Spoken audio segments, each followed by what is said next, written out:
I want to focus in on how this investigation started this morning, loaded with far too much political correctness.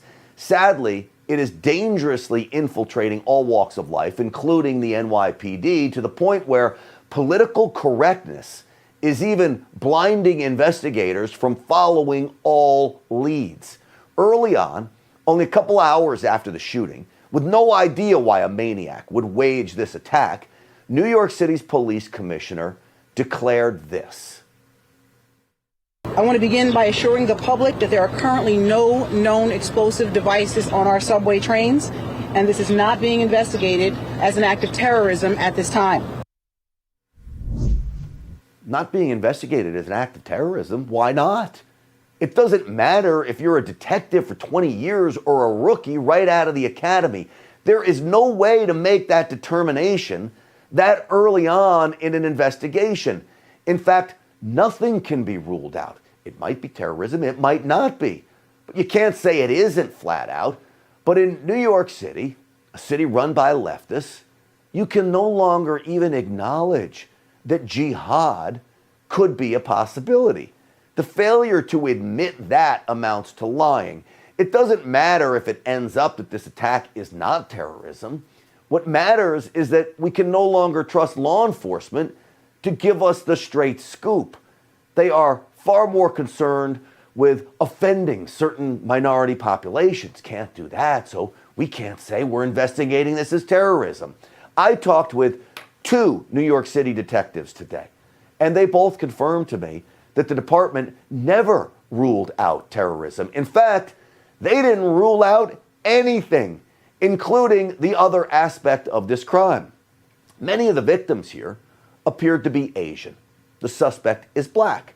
And we know overwhelmingly that the latest increase in random attacks against Asians are mostly committed by black suspects. Asian hate could be a motive. It may not be a motive. But yet the commissioner then went on to declare this. Do the victims tend to one particular ethnic group? No, sir. The victims have a variety. Is anything else recovered? Well, she says they're from a variety of walks of life. But look at the pictures and the video. It seems hard to make that determination early on there because many of the victims that I saw in the videos certainly appear to be Asian. And the station is in an area of Brooklyn heavily populated by Asians. Now, that may be a coincidence. It may not be. Again, political correctness rules over reality, even when investigating a crime like this. That's just flat out wrong. And it wasn't just law enforcement that publicly ignored these common sense possibilities, but the media ignored them too.